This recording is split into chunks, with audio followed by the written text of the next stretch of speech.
मंगल भवन मंगलहारी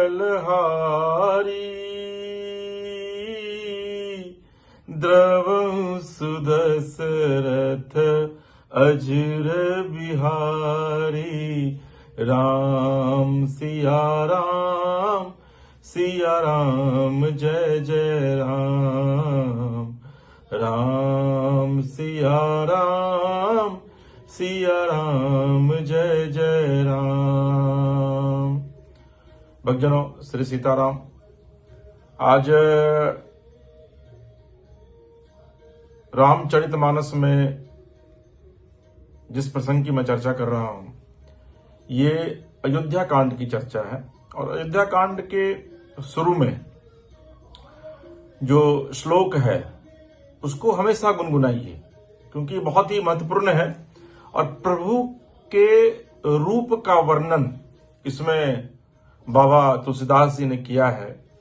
और उन्होंने लिखा है, नीलांबुज श्यामल कोमलांगम सीता समारोपित वाम भागम पाणो महासायक चारु चापम नमामि रामम रघुवंशनाथम।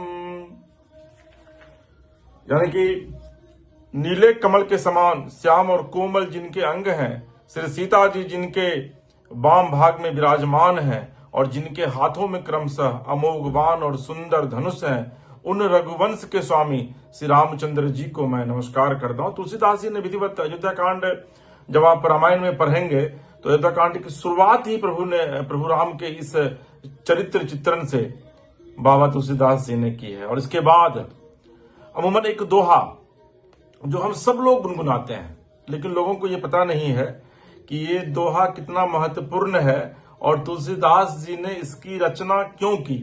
दरअसल में जब भी हम आप कोई भी शुभ काम करते हैं तो अपने गुरु का सुमिरन करते हैं, और यहां पर तुलसीदास जी ने भी कमोबेश वही करने की कोशिश की है। अपने गुरु का उन्होंने सुमिरन किया है, अपने गुरु का उन्होंने गुणगान किया है। और हम लोग अक्सर गाते हैं इस चीज को, लेकिन हमको, आपको और खास करके लोगों को ये नहीं पता है कि वाकई में इस प्रसंग की, इस दोहे की कितनी महत्ता है, जबकि हम लोग इसको गुनगुनाते हैं। तो आज इस चीज को आप लोग भी जान लीजिए कि ये दोहा अयोध्या कांड में विधिवत तुलसीदास जी ने अपने गुरु यानी कि अपने प्रभु श्री राम का सुमिरन करके इसका विधिवत चित्रण किया है, इसको लिखा है, जो हम लोग हनुमान चालीसा में गाते हैं। तो हनुमान चालीसा की पहली पंक्ति क्या है? श्री गुरु चरण सरोज रज निज मन मुकुर सुधारी वरणो रघुबर बिमल जसु जो दायक फल चारी। यानी कि श्री गुरु जी के चरणों की रज से अपने मन रूपी दर्पण को साफ करके मैं श्री रघुनाथ जी के उस निर्मल यश का वर्णन करता हूं जो चारों फलों को, धर्म अर्थ काम और मोक्ष को देने वाला है।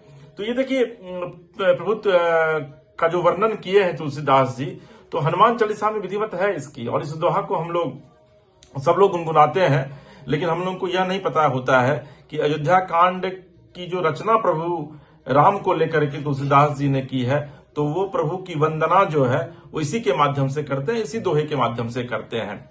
जब ते राम ब्याही घर आए नित नव मंगल मोद बधाए भुवन चारि दस भूधर भारी सुकृत मेघ बरसहि सुखवारी। यानी कि जब से श्री रामचंद्र जी विवाह करके घर आए तब से अयोध्या में नित्य नए मंगल हो रहे हैं और आनंद के बधावे बज रहे हैं। 14 लोक रूपी बड़े भारी पर्वतों पर पुण्य रूपी मेघ सुख रूपी जल बरसा रहे हैं। रिद्धि सिद्धि संपत्ति नदी सुहाई उमगी अवध अम्बधि कहूं आई मणिगणपुर नर नारी सुजाति सुचि अमूल सुंदर सब भांति। रिद्धि सिद्धि और संपत्ति रूपी सुहावनी नदियां उमर उमर कर अयोध्या रूपी समुद्र में आ मिली। नगर के स्त्री पुरुष अच्छी जाति के मणियों के समूह हैं जो सब प्रकार से पवित्र, अमूल्य और सुंदर हैं। कही न जाय कछु नगर विभूति, जनु इतनीय विरंचि कर तूति। सब विधि सब पुर लोग सुखारी, रामचंद्र मुख चंदु निहारी। नगर का ऐश्वर्य कुछ कहा नहीं जाता, ऐसा जान पड़ता है मानो ब्रह्मा जी की कारीगरी बस इतनी ही है। सब नगर निवासी श्री रामचंद्र जी के मुखचंद्र को देखकर सब प्रकार से सुख पा रहे हैं, सुखी हो रहे हैं। मुदित मातु सब सखी सहेली, फलित बिलो की मनोरथ बेली। राम रूप गुण सीलु सुभाऊ, प्रमुदित होई देखी सुनि राऊ। सब माताएं और सखी सहेलियां अपनी मनोरथ रूपी बेल को फली हुई देखकर आनंदित हैं। श्री रामचंद्र जी के रूप गुण सील और स्वभाव को देख सुनकर राजा दशरथ जी बहुत ही आनंदित होते हैं। सबके उर अभिलाष वस, कहीं मनाई महेशु। आप अछत जुबराज पदा, राम ही देव नरेशु। सबके हृदय में ऐसे अभिलाषा है और सब महादेव को मनाकर प्रार्थना करके कहते हैं कि राजा अपने जीते जी श्री रामचंद्र जी को युवराज का पद। देखिए अयोध्या कांड जो है, जब आप अयोध्या कांड को पूरा पढ़ेंगे, पूरा सुनेंगे, तो अयोध्या कांड में जब प्रभु माता जानकी से विवाह करके या फिर चारों भाई जब अयोध्या को आते हैं जनक धाम से लौट करके, तो उसके बाद का वर्णन इस पूरे अयोध्या कांड में तुलसीदास जी ने कहा है। और देखिए कितनी अच्छी पंक्ति है कि जब ते राम ब्याहु घर आए, जब ते राम ब्याही घर आए, यानी कि जब रामचंद्र जी विवाह करके घर आते हैं। नित नव मंगल मोद बधाए, मतलब उस दिन से अयोध्या में सिर्फ मंगल ही मंगल हो रहा है। तो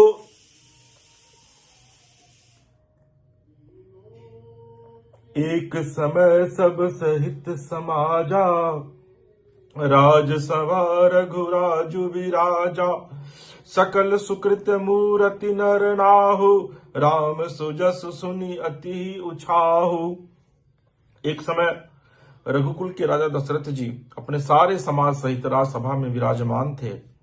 महाराज समस्त पुण्यों की मूर्ति हैं, उन्हें श्री रामचंद्र जी का सुंदर यह सुनकर अत्यंत आनंद हो रहा है। और देखिए कि दशरथ जी जैसे राजा, दशरथ जी जैसे पिता न इस सृष्टि में कभी हुए थे और न फिर कभी होंगे, न भूतो न भविष्यति। आप समझिए कि राजा दशरथ जी कितने महान थे कि प्रभु श्री राम उनके पुत्र के रूप में जन्म लिए।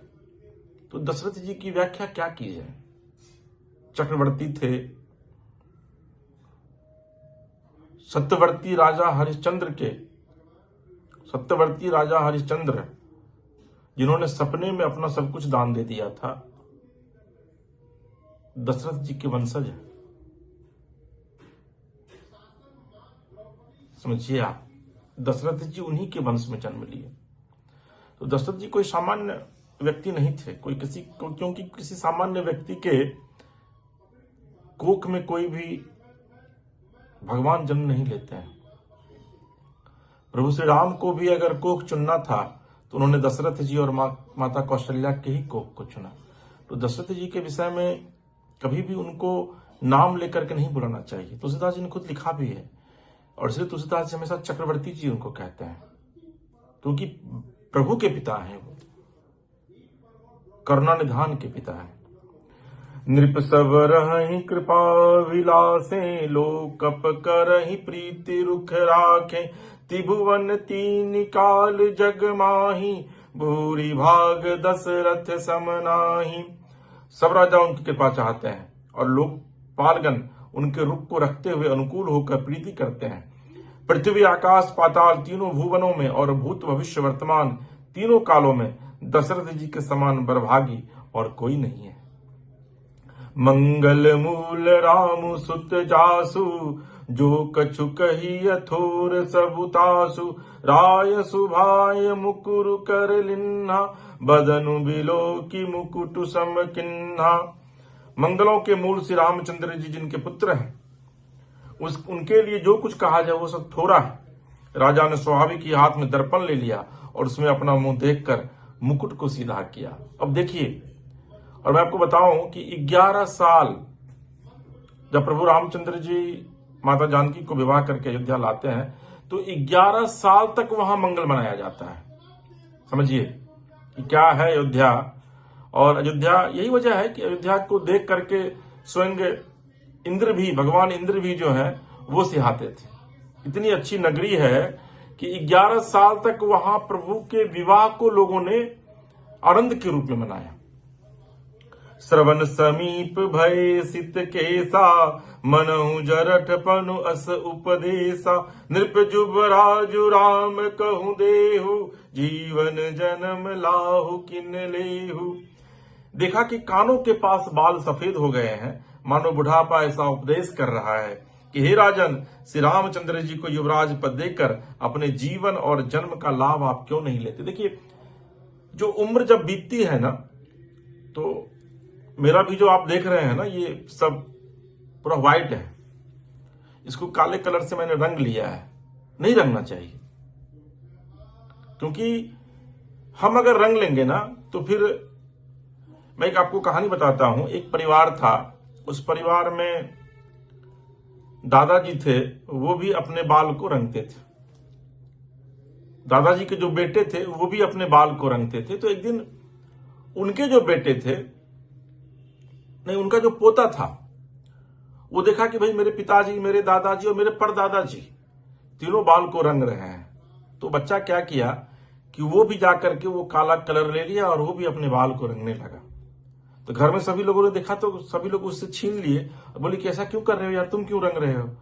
तो उन्होंने, उस बच्चे ने कहा कि घर में कोई तो बुजुर्ग दिखना चाहिए, तो आप सब लोग अगर रंग रहे हैं तो मैं इसको व्हाइट पेंट से रंग रहा हूं, ताकि कम से कम मैं तो बुजुर्ग दिखूं।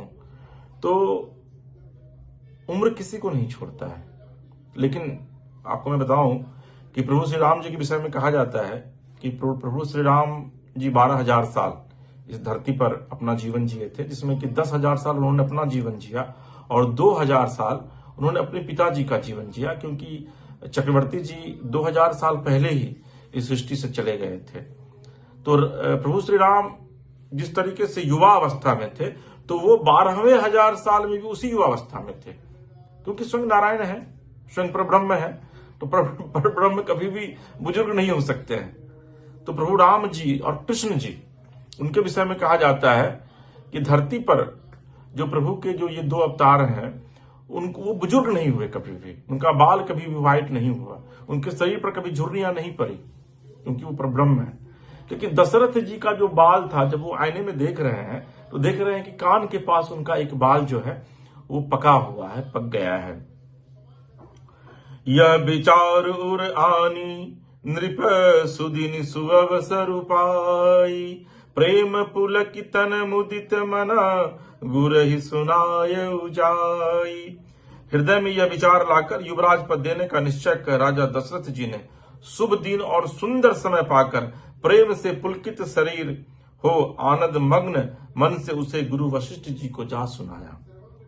कहि भुआलु सुनिय मुनि नायक, भय राम सब विधि सब लायक, सेवक सचिव सकल पुरवासी, जे हमारे हरि मित्र उदासी। राजा ने कहा, हे मुनिराज, कृपया यह निवेदन सुनिए। श्री रामचंद्र अब सब प्रकार से सब योग्य हो गए हैं। सेवक, मंत्री, सब नगर निवासी और जो हमारे शत्रु मित्र या उदासीन हैं, सब ही राम प्रिय जेहि विधि मोही, प्रभु असीस जनु तनु धरि सोही, विप्र सहित परिवार गोसाई, करहि छोहु सब रौरि ही नाई।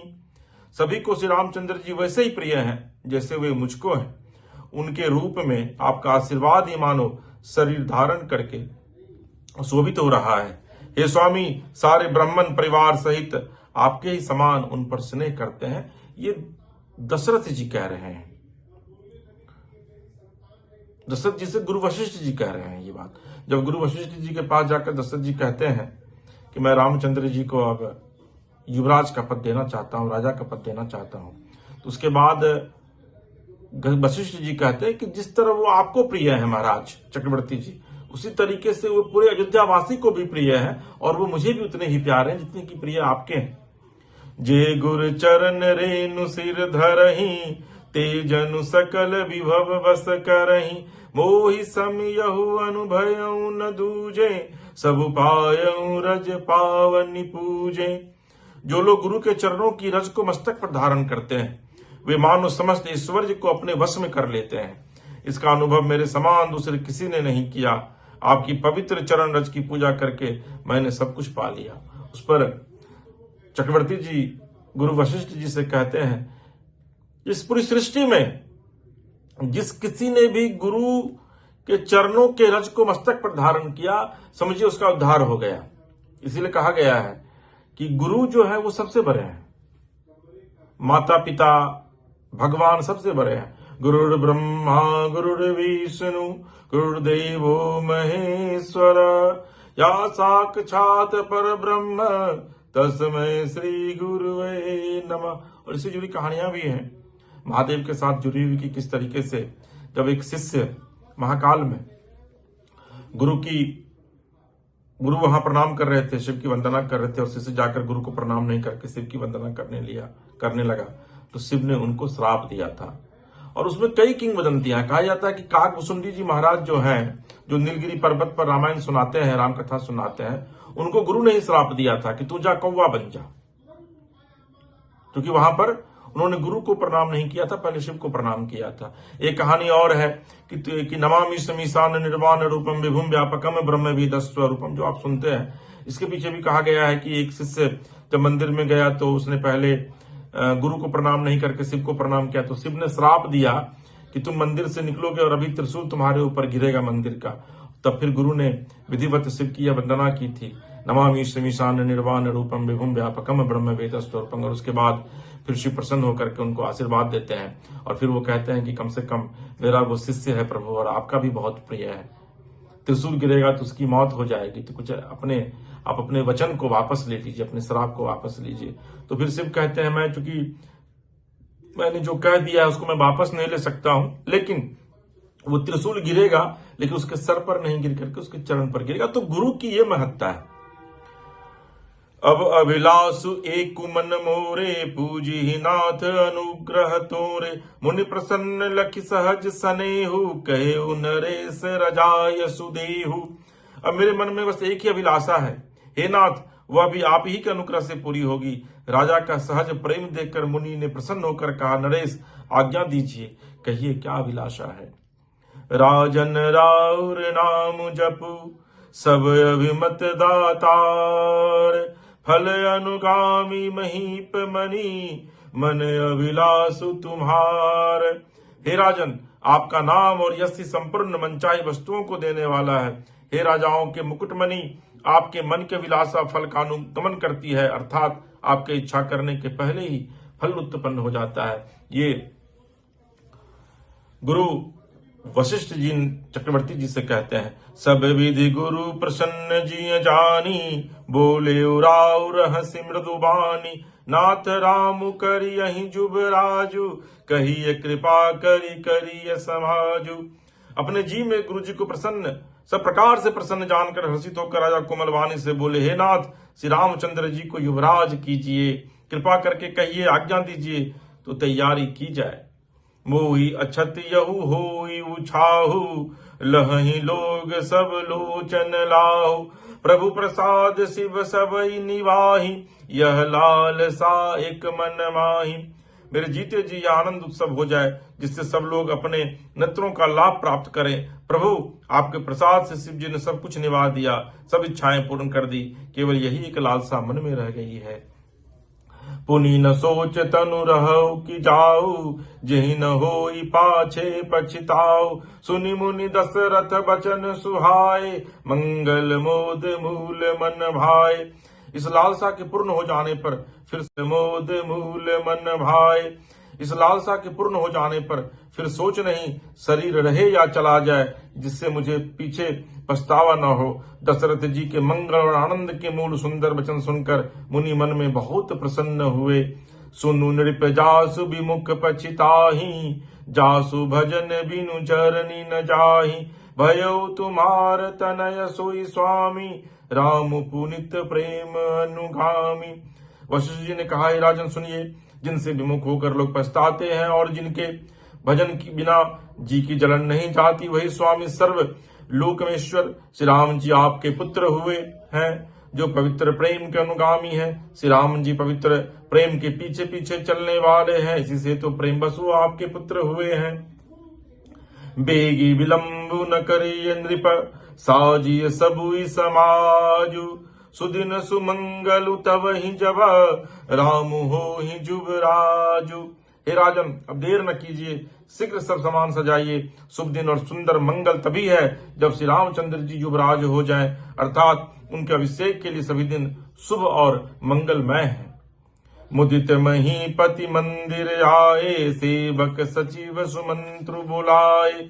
कही जय जीव शीस तिन्न नाए, भूप सुमंगल वचन सुनाए।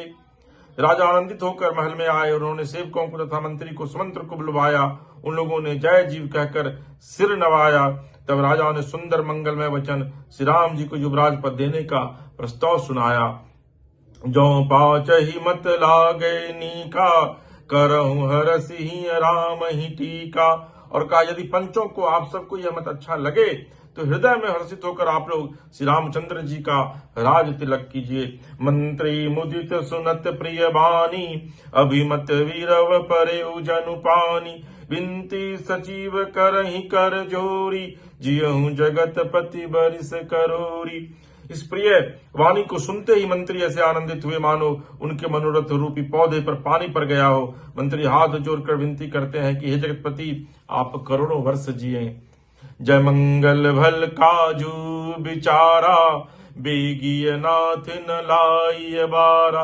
नृप ही मोदु सुनि सचिव सुभाषा, बढ़त बौर जनु लही सुशाखा।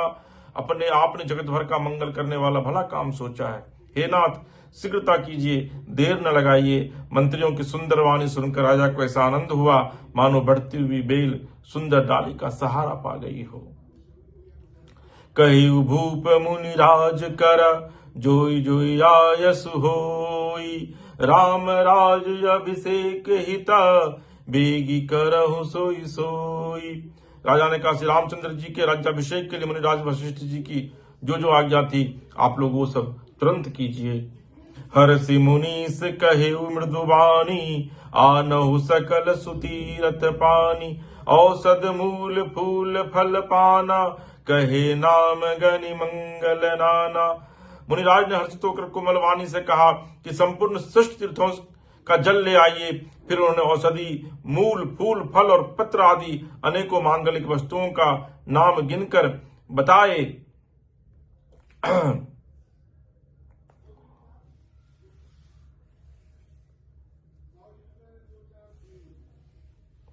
सुनत राम अभिषेक सुहावा, बाज गहा गह अबध बधावा।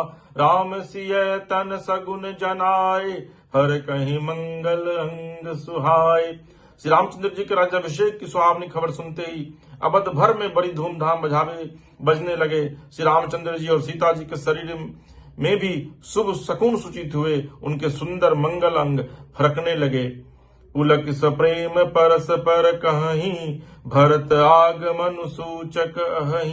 भय बहुत दिन यति अवसेरी, सगुन प्रतीति भेंट प्रिय केरी। पुलकित होकर वे दोनों प्रेम से एक दूसरे से कहते हैं कि ये सब शकुन भरत के आने की सूचना देने वाले हैं। उनको मामा के घर गए, बहुत दिन हो गए, बहुत ही अवसेर आ रही है, बार बार उनसे मिलने की मन में आती है। शकुनों से प्रिय भरत के मिलने का विश्वास होता है। भरत सरीस प्रिय को जग माही, यही सगुन फल दूसर नाही। राम ही बंधु सोच दिन राति, अंडन कमठ हृदय जेहि भांति। और भरत के समान जगत में हमें कौन प्यारा है, सुकून का बस यही फल है, दूसरा नहीं। श्री रामचंद्र जी को अपने भाई भरत का दिन रात ऐसा सोच रहता है जैसा कछुए का हृदय अंडों में रहता है। एहि अवसर मंगल परम सुनि रहसे उर निवासु, शोभत लखि विदु बढ़त जनु बारिधि बीच विलासु। इसी समय यह परम मंगल समाचार सुनकर सारा रनिवास हर्षित हो उठा, जैसे चंद्रमा को बढ़ते देखकर समुद्र में लहरों का विलास यानी कि आनंद सुशोभित होता है। प्रथम जाय जिन वचन सुनाए, भूषण बसन भूरि तिन पाए, प्रेम पुलक तन मन अनुरागी, मंगल कलश सजन सब लागी। सबसे पहले रनिवास में जाकर जिन्होंने ये वचन समाचार सुनाए, उन्होंने बहुत से आभूषण और वस्त्र पाए। रानियों का शरीर प्रेम से पुलकित हो उठा और मन प्रेम में मग्न हो गया। वे सब मंगल कलश सजाने लगी। राम राज अभिषेक सुनी, हिय हर से नर नारी, लगे सुमंगल सजन सब विधि अनुकूल विचारी। श्री रामचंद्र जी का राज्याभिषेक सुनकर सभी स्त्री पुरुष हृदय में हर्षित हो उठे और विधाता को अपने अनुकूल समझकर सब सुंदर मंगल साज सजाने लगे। तो ये जो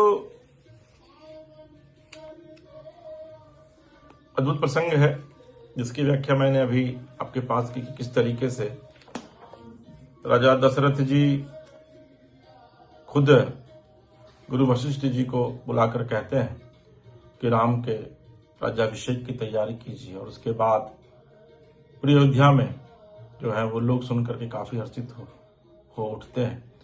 और जिस समय प्रभु राम जी के राज्याभिषेक की बात कही जा रही थी, कहा जाता है, जो रामायण कहता है कि विधिवत उस समय प्रभु की उम्र जो थी वो लगभग, प्रभु की शादी जो है वो 14 साल में हुई थी, और जब प्रभु को युवराज बनाया जाना था उस समय प्रभु, चूंकि शादी के 11 साल तक जो है वो अयोध्या में मंगल मनाया गया था।